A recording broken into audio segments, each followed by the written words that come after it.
Halo, selamat bertemu di mata kuliah sifat bahan teknik untuk kelas WTA ini. Saya akan mengajar bersama Bu Margum. Jadi nama saya Murtiningrum, Anda bisa panggil saya Bu Tining. Hanya saya mohon maaf untuk kali ini kita belum bisa bertemu langsung karena saya sedang ada tugas untuk penarikan KKN. Eh, Mudah-mudahan minggu depan kita sudah bisa berdiskusi dan kuliah tatap muka secara langsung. Untuk pertemuan pertama ini, secara asinkron kita akan membahas tentang pendahuluan dan RPKPS. Jadi akan saya sampaikan dulu rencana pembelajarannya seperti apa, kemudian sedikit mengenai sifat bahan teknik sebagai pengantar untuk eh, kuliah-kuliah yang selanjutnya.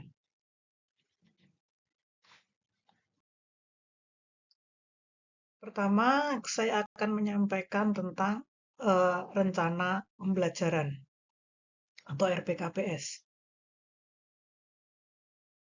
Jadi, mata kuliah sifat bahan teknik ini merupakan mata kuliah wajib ya untuk semester 4. Jadi, mata kuliah ini memuat penjelasan tentang sifat-sifat dari bahan teknik. Jadi, sifat-sifat itu macam-macam.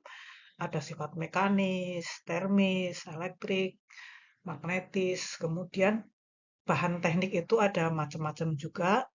Ada logam, polimer, keramik, dan eh, standar pengujiannya. Ini nanti akan kita pelajari di bagian pertama sebelum UTS.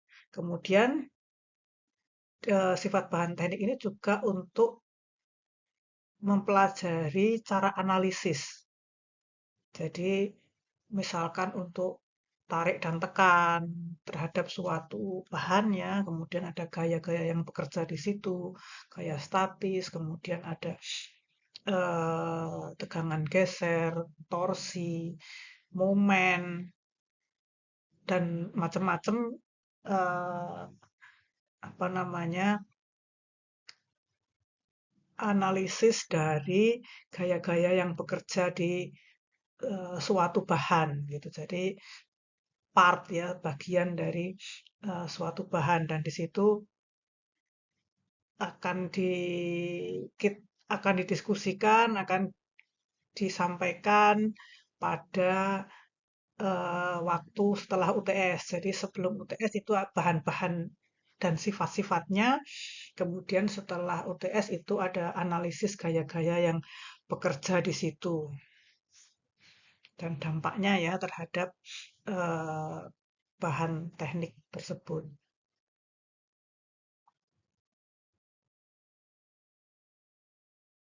Kemudian ini ada tujuan pembelajaran eh, khususnya di kuliah sifat bahan teknik ini, tapi ini ada tujuan pembelajaran secara umum dari teknik pertanian.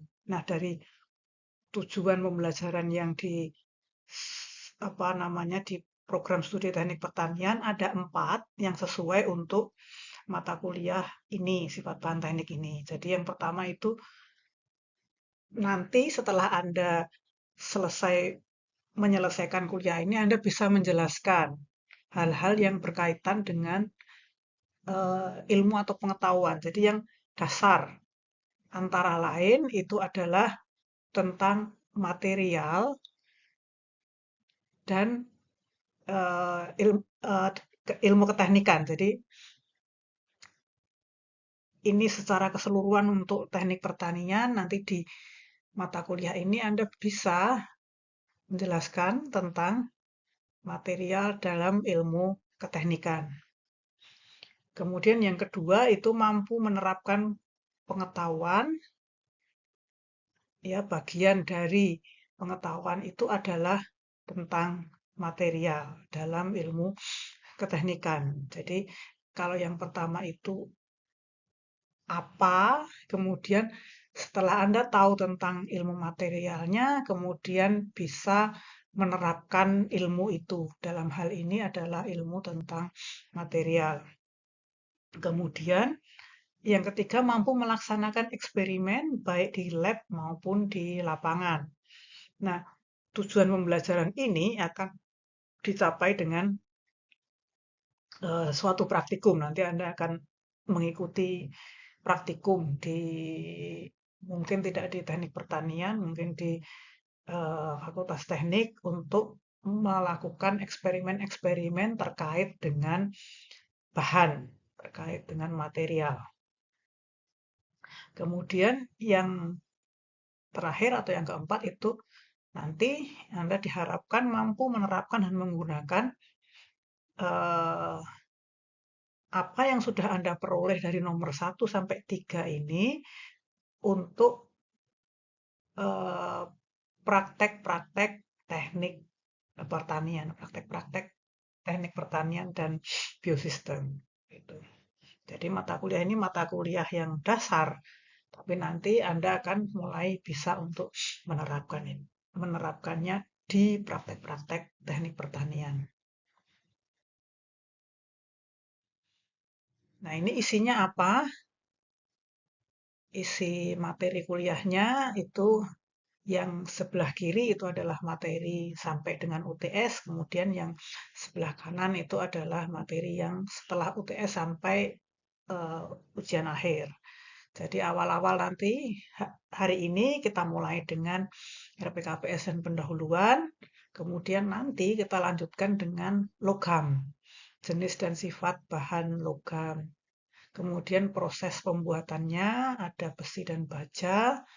Kemudian yang minggu keempat nanti kita bicara tentang stainless steel dan aluminium. Kemudian ada lanjutannya itu ada proses yang berkaitan dengan bahan, ada korosi dan oksidasi. Kemudian yang minggu keenam kita akan bicara tentang plastik, bahan isolasi, bahan penyekat ya. Dan diakhiri dengan UTS. Nanti bagian yang sebelah kiri ini akan saya yang mengampu. Nah, sedangkan di bagian yang kanan itu nanti ada Bu Markum, Sri Markum Ningsih yang akan mengampu. Ada efek-efek internal gaya, kemudian ada gaya geser, torsi, balok, gaya-gaya yang bekerja pada balok, kolom, dan apa gaya-gaya yang bekerja dalam kolom, nanti diakhiri dengan UAS. Nah, metode perkuliahannya kita kuliah tatap muka seperti ini, baik itu daring maupun luring, asinkron. Kemudian ada praktikum, kemudian nanti ada tugas kelompok. eh, dari saya nanti di akhir itu ada apa namanya, Anda akan mendapat tugas untuk apa namanya terkait dengan sifat-sifat bahan teknik dan bagaimana Anda memutuskan untuk menggunakan bahan-bahan itu pada proses-proses apa namanya eh, desain yang akan Anda kerjakan. Nah, di sela-sela ini ada juga tugas mandiri, tugas-tugas yang eh, lebih ringan, itu atau mungkin kuis. Nanti untuk kuliah yang kali ini kita juga akan ada kuis.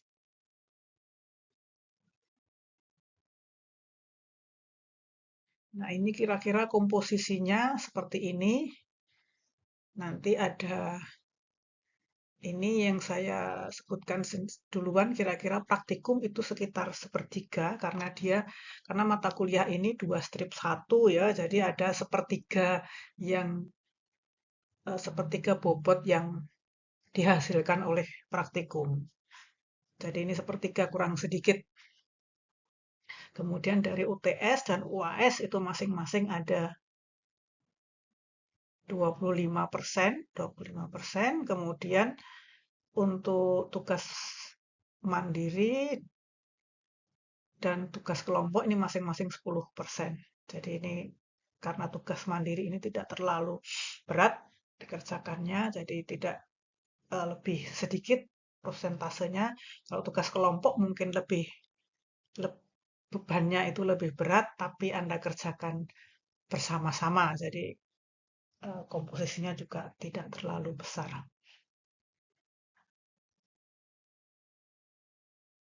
Oke, baik, kita akan masuk sedikit pengenalan tentang sifat bahan teknik. Jadi ini untuk sebagai pendahuluan. Nah, yang disebut dengan bahan teknik, nah, ada material science ya, material science atau ilmu material itu adalah ilmu yang mempelajari hubungan antara struktur material dengan sifat-sifat material. Jadi barangnya itu seperti apa, struktur materialnya seperti apa, terus sifat-sifatnya bagaimana. Itu ilmu science, ilmu material atau material science. Tapi kita nanti juga akan sampai ke material engineering atau rekayasa terhadap rekayasa materi. Nah, material engineering itu adalah dengan dasar hubungan struktur dan sifat bahan, kemudian untuk mendesain struktur bahan untuk mendapatkan sifat-sifat yang diinginkan. Jadi kalau material science tadi itu barang apa materinya seperti apa, sifat-sifatnya seperti apa. Tapi di material engineering kita akan mendesain bahan itu untuk mendapatkan apa yang kita inginkan. Jadi ada tujuan tertentu yang mau dicapai dengan apa namanya, dengan menggunakan bahan itu. Misalkan kita apa namanya mau membuat pisau. Pisau itu nanti untuk apa? Nah, kita tahu apakah pakai sifat-sifatnya, apakah mau pakai baja atau pakai besi saja atau mungkin eh, aluminium atau pakai misalnya baja juga baja yang seperti apa gitu. Nah, itu tergantung pada penggunaannya. Kalau pisau dapur untuk memotong tahu, memotong bawang, kita akan berbeda dengan pisaunya tukang jagal, apa yang menyembelih hewan itu, nanti bahannya juga akan beda. Nah, kita akan merekayasa bahan itu. Lain lagi kalau Anda membuat mesin potong rumput misalkan. Itu nanti bahan yang digunakan sama-sama alat potong, itu nanti bahannya bisa berbeda karena kita merekayasanya. Kita akan merekayasa itu. Lain lagi nanti kalau Anda mau bikin misalkan eh, gergaji untuk memotong, untuk menumbangkan pohon, untuk menggergaji pohon-pohon supaya pohon-pohon yang besar itu nanti bahannya akan lain. Jadi Anda apa dengan mengetahui sifat-sifat bahan itu, kemudian ada tujuan apa tertentu untuk memotong ya tadi misalkan membuat eh, pisau atau membuat gergaji atau membuat kapak atau membuat mata bajak itu kita tahu sifat-sifatnya, kemudian kita sifat-sifat bahan itu, kemudian kita rekayasa sesuai dengan apa ya tujuannya supaya kita dapat sifat-sifat yang diinginkan. Ya, dari berbagai macam sifat-sifatnya. Nanti kita akan pelajari lebih lanjut di situ. Kemudian, nah struktur bahan itu kita akan lihat elemen-elemen dari bahan itu. Dia terbentuk dari apa misalkan. Nah, struktur bahan itu kita bisa lihat dari struktur yang paling kecil, subatomik. Jadi lihat inti atomnya, elektronnya gitu. Jadi ini kita tahu dari sisi kimia atomnya di bawahnya. di bawah kimia atom. Kemudian di level berikutnya itu level atom. Jadi dia ada satu, eh, kita tahu sifat-sifat atom tertentu gitu. Kemudian dia akan bergabung, atom-atom ini akan membentuk molekul. Nah, molekul ini ada sifat-sifatnya. Struktur molekul ini ada sifat-sifatnya yang membawa sifat dari bahan itu. Lebih besar dari eh, atom itu akan membentuk kumpulan dari grup-grup atom ya yang bersifat, tapi dia masih bersifat mikroskopik. Jadi kayak apa namanya? Dia sudah punya sifat-sifat ininya, sifat-sifat eh, bahannya, tapi belum belum terlihat gitu.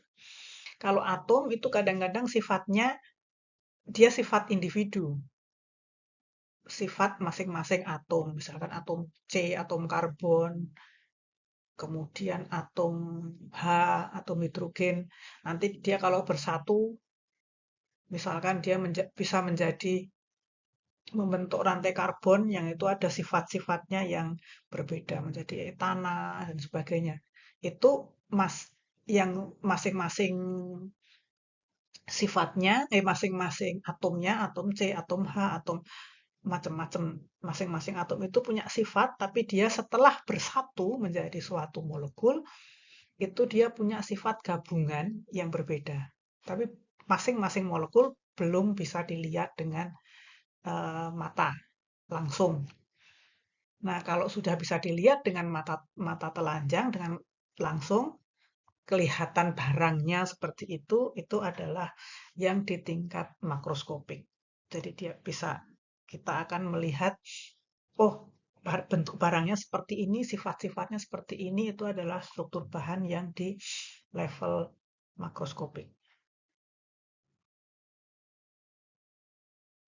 Nah, bahan teknik itu apa?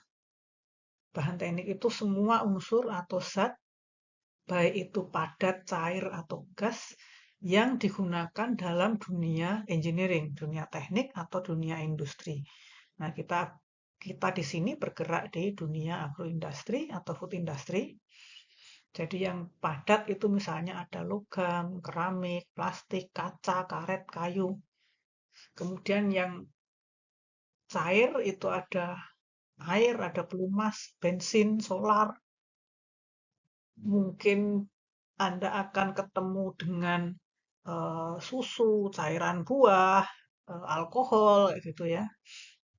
Terus ada yang berbentuk gas, oksigen, asetilin, hidrogen, karbon dioksida, dan lain-lain ya. Hanya di dalam sifat bahan teknik ini, kita akan mempelajari yang eh, terutama yang padat. Jadi nanti gaya apa namanya sifat-sifat bahan teknik yang padat, kemudian gaya-gaya yang bekerja pada eh, bahan teknik yang padat. Nah, untuk cair dan gas ini terutama akan dibahas di semester ini juga pada mata kuliah yang berbeda yaitu mekanika fluida. Jadi kita untuk mata kuliah ini kita akan menekankan pada bahan teknik yang padat.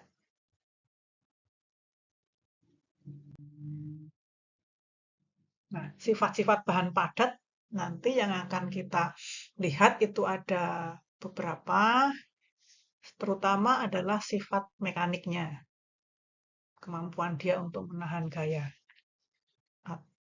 dan turunan-turunannya ya, tidak hanya gaya, termasuk torsi, tegangan geser dan sebagainya itu sifat mekanik. Kemudian ada sifat listrik, apakah dia menghantar listrik atau tidak, sifat termalnya, apakah dia menghantar panas atau tidak, sifat magnetnya seperti apa, sifat optiknya seperti apa, kemudian sifat deterioratifnya, bagaimana dia terjadi penurunan kualitas ya, sifat-sifat bahan padat, sifat-sifat yang dimiliki bahan padat.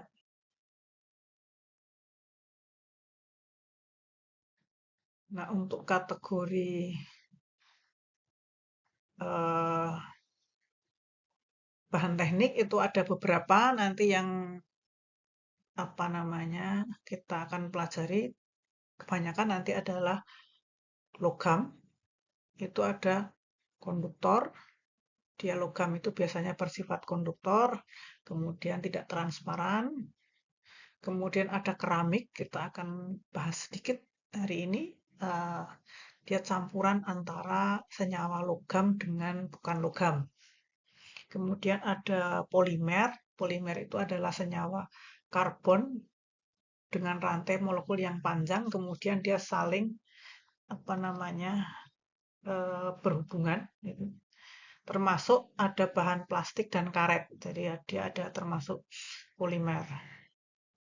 Kemudian ada bahan campuran yang disebut dengan komposit.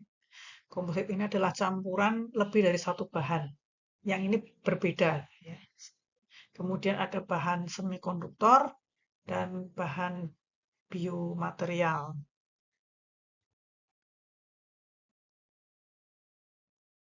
Nah, kita lihat yang pertama tadi kategori. Kita lihat kategori yang pertama dari bahan teknik itu ada logam. Logam itu ada yang logam besi dan ada logam non besi. Logam besi atau ferrous itu logam dan paduan logam yang mengandung besi atau Fe sebagai unsur utama. Jadi yang jadi pokok itu adalah besinya. Besi atau baja misalkan. Jadi baja itu campuran antara besi sebagai bahan pokok dengan eh, bahan lain yang dia akan apa ya, membuat sifatnya itu lebih sesuai. Kemudian ada logam non besi atau non ferrous, itu logam yang mengandung sedikit atau sama sekali tanpa kadar besi. Jadi nggak ada besinya atau besinya minoritas gitu ya. Jadi ada aluminium, ada kuprum, ada nikel dan sebagainya ya, ada seng. Kita akan lihat logam-logam non besi dulu.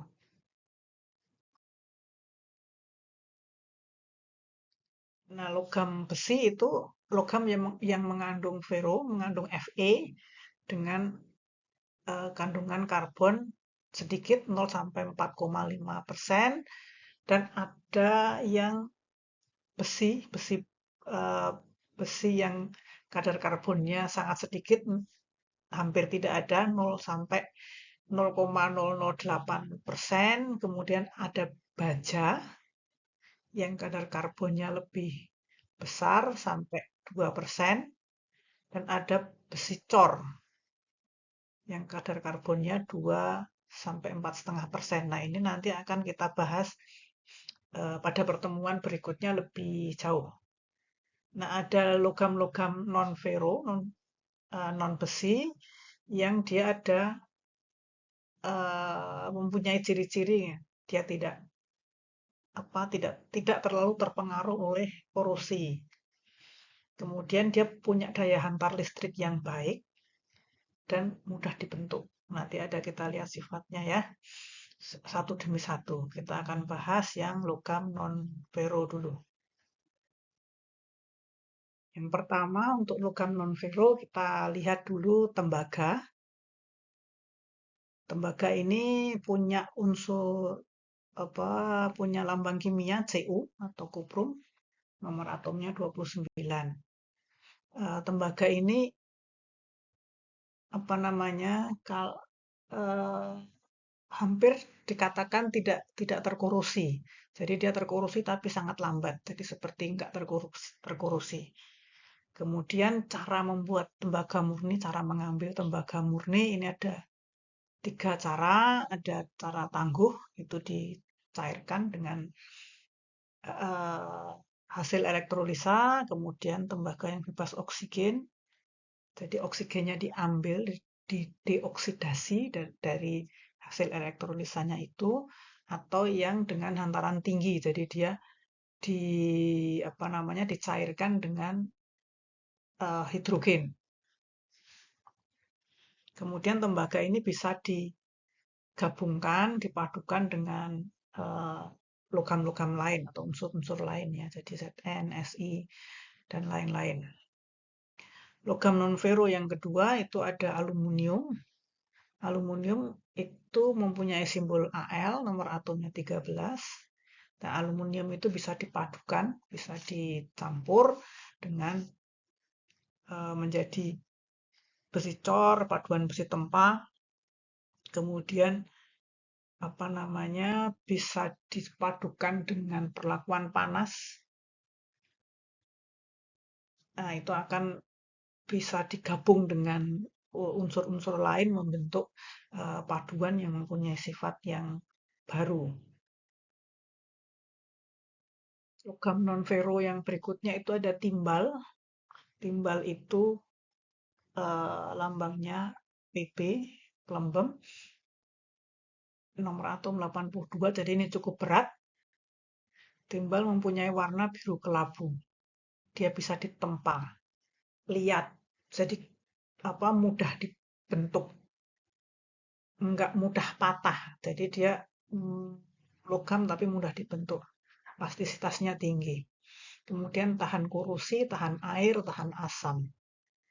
Jadi ini pemakaiannya cukup banyak dan bisa digabungkan juga dengan logam yang lain. Kemudian ada timah. Timah itu simbolnya Sn, nomor atomnya 50, lebih ringan dari timbal, dia bening keperakan, dia bisa ditempa, dia juga liat, jadi bisa dibentuk, tapi lumayan cukup berat. Kemudian dia juga tahan korosi. Biasanya timah ini dipakai untuk pelapis lembaran baja lunak, jadi ada dipakai untuk plat. Nah, ini banyak dipakai untuk peralatan di industri, pengawetan, pelapis, bungkus makanan. Jadi packing makanan itu seringkali kita temui banyak yang dilapisi dengan timah.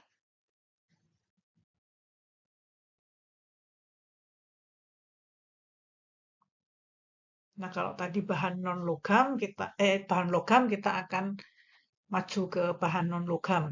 Bahan non logam antara lain misalnya keramik. Keramik ini gabungan atau kompon dia antara logam dengan non logam. Jadi logamnya silikon atau germanium dengan unsur-unsur anorganik tapi bukan logam. Misalnya dia ada silikon oksida, misalnya ada aluminium oksida gitu. Ini kan adalah molekul-molekul yang dari logam tapi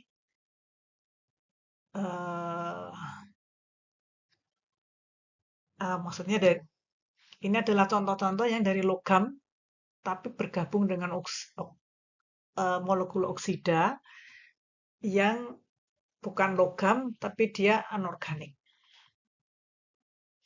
Kemudian bahan non logam berikutnya itu adalah polimer. Nanti belakangan di kuliah terakhir kita akan bahas tentang polimer. Polimer ini adalah bahan yang berat. Jadi dia gabungan dari monomer, dari molekul-molekul yang saling bergabung jadi besar. Gitu. Contohnya itu PE itu polietilen, jadi ada banyak etilen yang bergabung, kemudian ada polipropilen, ada PP ya, PP atau polipropilen ini propilena yang dia berantai menjadi banyak propilen, kemudian ada polivinyl klorid atau PVC ya, ini juga merupakan polimer. Nah, polimer ini kalau dari sifat panasnya itu ada yang bersifat termoplastik, Jadi bisa dipanaskan terus dibentuk kembali, ada yang tidak bisa dibentuk kembali dengan dipanaskan. Namanya termoset. Jadi polimer yang termoset kalau dipanaskan dia berubah, tidak bisa dibentuk lagi. Bahan non-logam berikutnya itu adalah komposit, itu campuran ya, campuran dari dua bahan atau lebih yang secara makroskopis itu berbeda. Jadi kita bisa lihat barangnya berbeda, bahannya berbeda, sifatnya berbeda. Misalnya ada fiberglass, terus ada triplex. Triplex itu kan lapisan kayu dengan bahan lain. Masing-masing itu berbeda, sifatnya berbeda, ya barangnya udah berbeda gitu. Tapi dia menjadi satu. Kemudian ada semen dan pasir untuk membentuk apa namanya beton gitu. Misalkan kita tahu pasir itu seperti apa, semen itu seperti apa. Mereka berbeda, tapi mereka menjadi satu, membentuk eh, material baru dan dengan sifat-sifat yang berbeda dari aslinya. Kalau di alam itu ada bahan komposit, itu misalkan kayu. Kayu itu di dalamnya itu adalah serat selulosa. Nah, kemudian dia dilapisi dengan matriks lignin atau semacam lilin ya atau wax gitu ya. Jadi kayu sendiri dia komposit.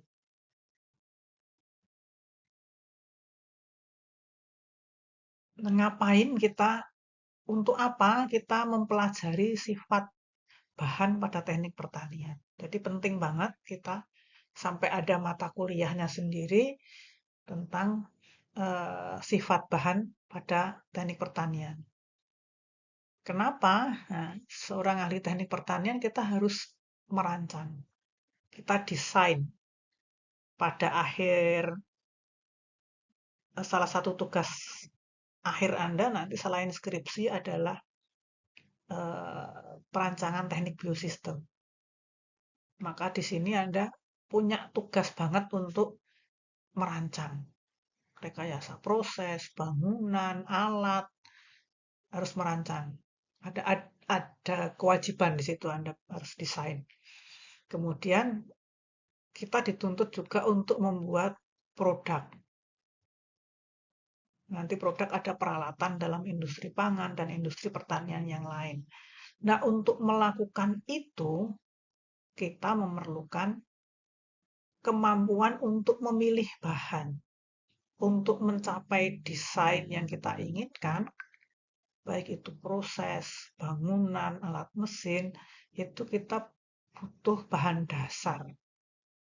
Nah, itu ada tujuannya. Tadi seperti saya contohkan, kalau mau bikin pisau itu misalkan, bahannya bisa berbeda antara pisau untuk motong daging dengan pisau untuk motong tahu misalnya, itu bahannya bisa berbeda. Pisau untuk motong bahan pangan dengan pisau untuk motong rumput itu bahannya berbeda. Dan untuk memilih bahan yang tepat, Anda harus tahu sifat-sifat bahannya disesuaikan dengan tujuan untuk apa sesuatu itu Anda desain. Nah, kemudian yang terakhir itu ada tuntutan ekonomi. Kita pengen pakai bahan yang murah, tapi tujuannya tetap tercapai. Jadi fungsinya dapat, harganya masih bisa diterima, masih masuk akal. Jadi kita belajar sifat bahan teknik untuk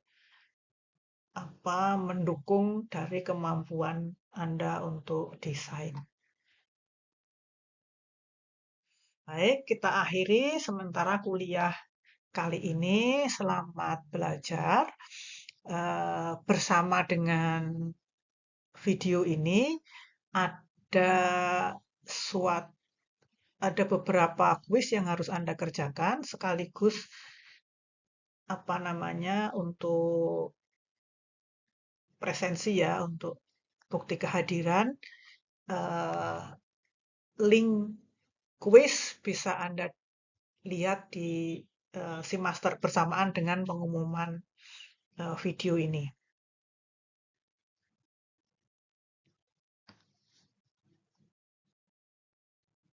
Sementara kita akhiri sampai di sini. Selamat belajar dan assalamualaikum.